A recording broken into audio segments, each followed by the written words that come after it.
how are you and how is Hong Kong holding up, David? How are businesses in Hong Kong responding to this virus? Hmm. Well, thanks for asking. My family and I are doing very well. Hong Kong actually, right now, it's in its fourth COVID wave, which means it's about 100 cases a day. It's been like that since about November, for about almost a month now. With the fourth wave, that means the kids are back to school online. My wife is working from home, and I'm also will take 1 or 2 days to work from home as well. But I know actually Hong Kong has done fairly well. 100 cases a day for a mega city of 7 million is not too bad. So there's been no full shutdown of the city. Really, the only measures the government has done is, schools are online, and restaurants are dine-in restrictions are restricted after 6 p.m. Mhm. Other than that, it's kind of life is still pretty normal. Public transportations are packed, but people are wearing masks. People here are quite disciplined, so that's been a good thing for Hong Kong. It's been able to kind of keep things going at I would say for the most part, a pretty normal pace. Well, great. So, from your perspective, how about businesses in Hong Kong and how are they responding? Mm. Well, businesses have responded quite fast, particularly when it comes to safety. That might be, from the SARS learning back in Mm, 2003.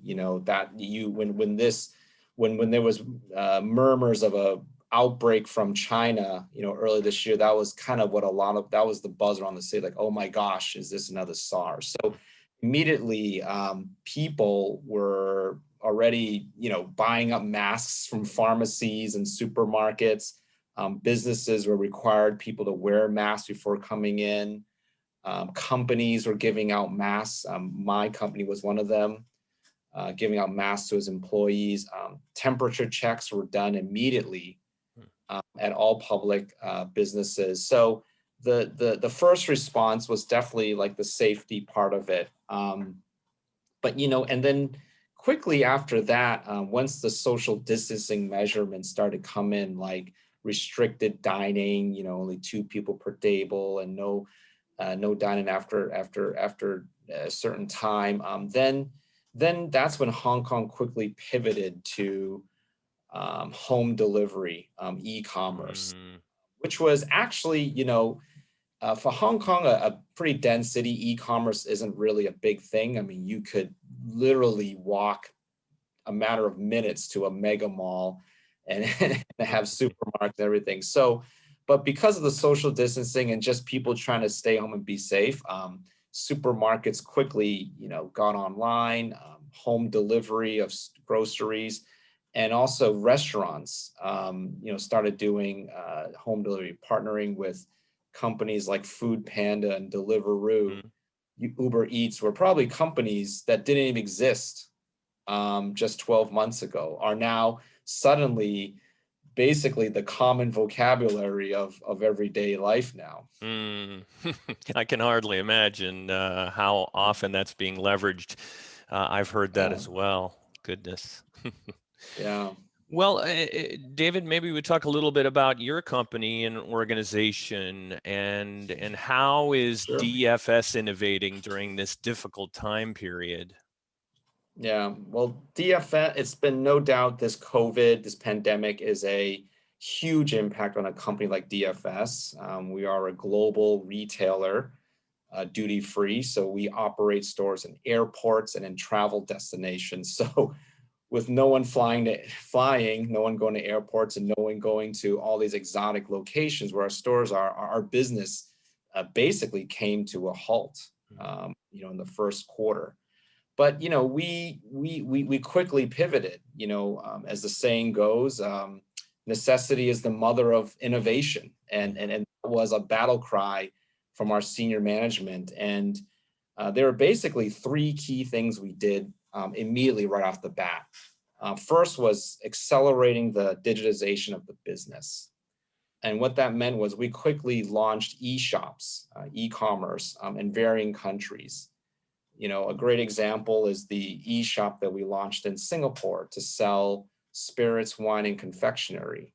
And we were able to do that in just a matter of weeks. And to be honest, if it weren't for the pandemic, we probably would have just kind of dragged our feet a bit on that. Mm. A second innovation we did was product live streaming, which is super interesting. And this was targeted for the Hong Kong and Macau market. And we just leveraged the WeChat platform, which is a very popular social media site in China. And our own sales experts were just literally on WeChat doing a product live streaming, talking about here's this great new product, for skincare, or here's this great new watch or great new Gucci bag, selling it live online. You had tens of thousands of customers going on this live stream, and right on the spot, we were selling, we were engaging with our loyal customers, and we were actually starting to build an online community. So it was amazing, and it brought tremendous sales for us. Wow, fascinating. Yeah. And the third thing we're doing is, and again, this is with another partnership, is launching a click and collect service for customers that are traveling through airports. So recognizing, how stressful it is for people to go through airports today, going through the extra security, the safety, and maybe there might be a little fear of going into a store to buy something. We partner with a company that has an app for customers to go in the app. They can see all of our products in our store. They can click on what they want to purchase. We'll have it ready for them, and they can just pick it up. It's almost like think of it as almost like a grocery curbside pickup, but in an airport. So we're launching that pretty soon, and that's just another way for us to respond to customers who do want to purchase duty free when they're in an airport, but also they're looking for a safer, more convenient experience. Certainly. Well, I'm glad that you all have figured it out. I wish you well as you continue. Maybe, take a step back and bigger picture, David. What are your thoughts about global retail? I mean, what do the revenue losses look like? And when do you believe global retail will bounce back from this disruption? That's a great question, Tim. And I'm talking with a lot of my industry peers, from the brands, the vendors, these various business partners. That's a big question. And I can tell you kind of the general consensus is looking at 3 to 4 years from now.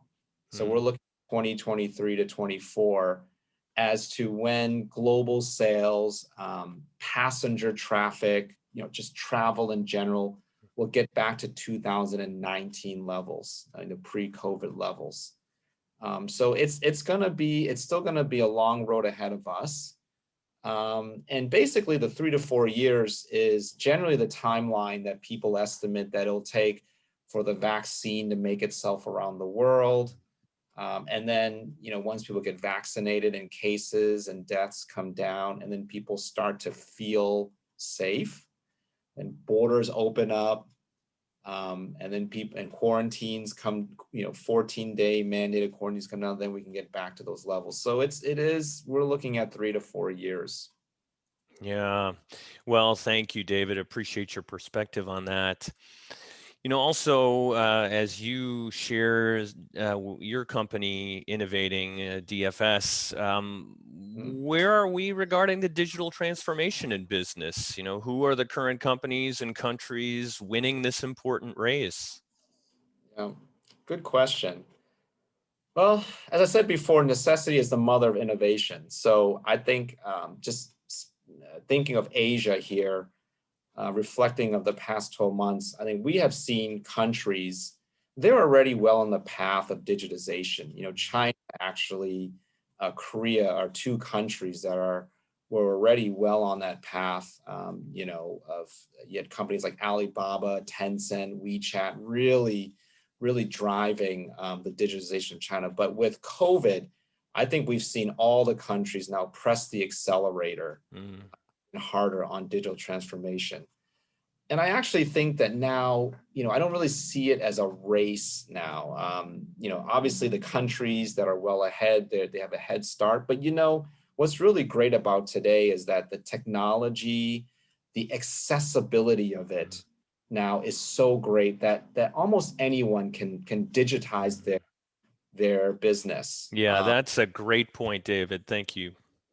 Yeah, I mean, we can just use DFS as a great example. I mean, admittedly, DFS was not a very digitized company. We were quite traditional, physical stores, customer comes in and salesperson sells them a product. But, like I said before, with our eshop, we were able to partner with companies, like a Shopify, Mm, right? Almost like a one-stop shop company in which in a matter of weeks, they helped us, they partner with us to develop an e-commerce site. And so it's actually quite easy. You look at like businesses and if you look beyond businesses, even schools, uh, mhm. schools which are probably quite traditional as well. I mean, they quickly pivoted and suddenly the word Zoom is Yeah. now has become part of our daily vocabulary. Mhm.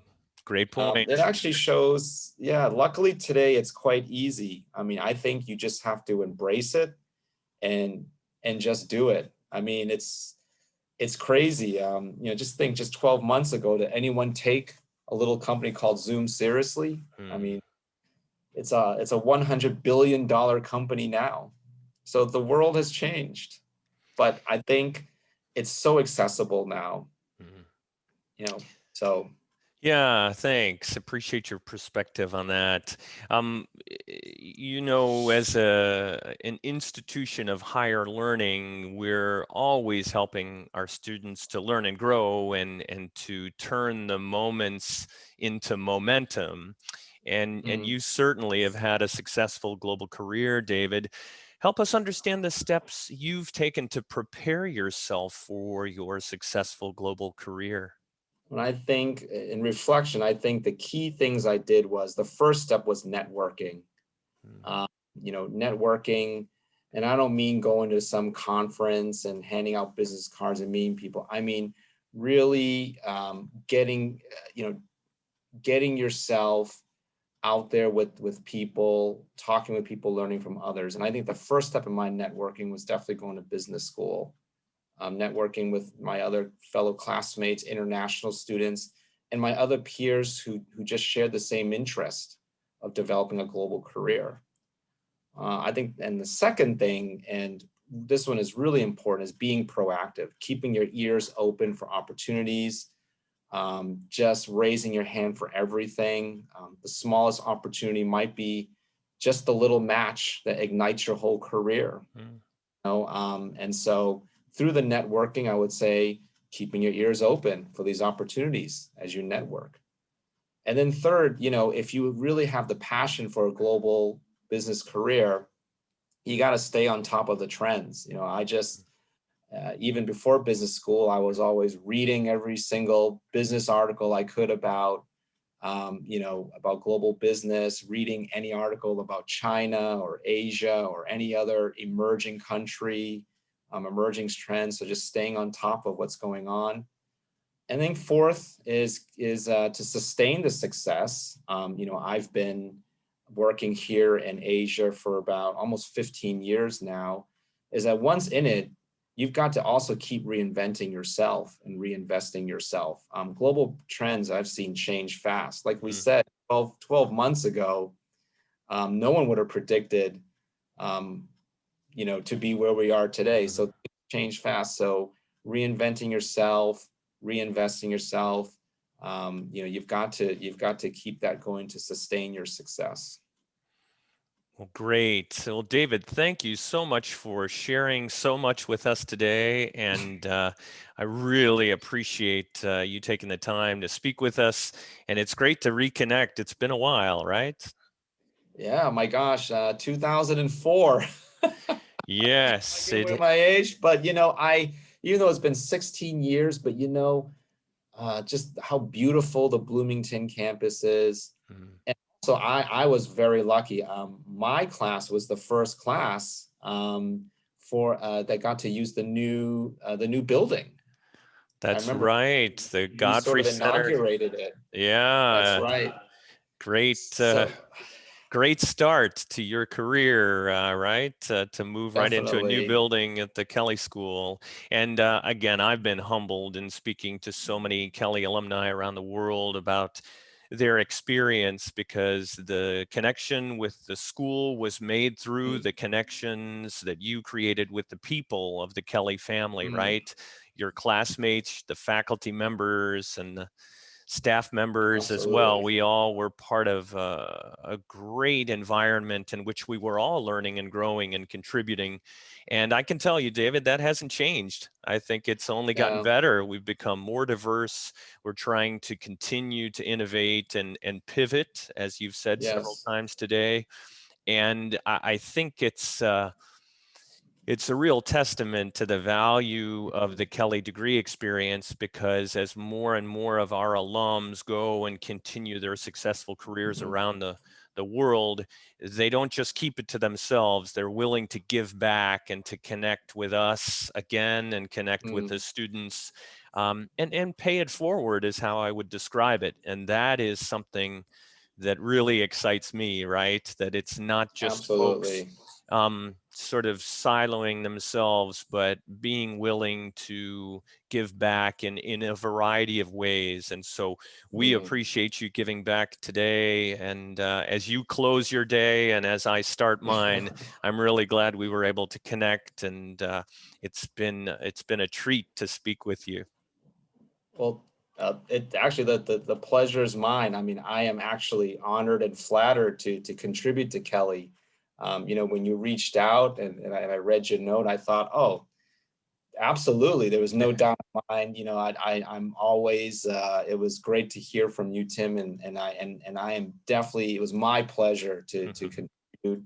Just this little discussion with Kelley, and I do want to say this. I think to echo what you said earlier, Tim. I think one of Kelley's strength, or maybe the biggest strength of all, is its leadership. And Mm, what the leadership does at Kelley particularly well is cultivate the culture and the environment, almost like a farmer, right? yeah. A successful farmer, they say, be a leader, like a farmer, because a farmer just creates the right environment Mm. for I, the I like tree to that. grow, I like right? that. Right. The farmer doesn't actually grow the tree or anything. It's just make sure the environment is right. You got to get it just right. Can't be too hot, too cold, uh, too moist, too dry. Yeah. And right environment, you have a very successful crop. And I think that's what the leadership does. And because of that environment and culture, I think that's why you have folks like yourself, the administration and the alumni and the faculty that are just so passionate about what they do. So Yes, I'm keep up thrilled the to be a great part. work. Yeah, we'll certainly try. And thank you, David, too, again, for your contributions, both then and now. And let's stay in touch. Absolutely. Okay. Well, have a great evening. Thank you again for your time and your words shared. They're very much appreciated. Thank you. My pleasure. Take care, Thanks. Tim. Bye-bye. Bye.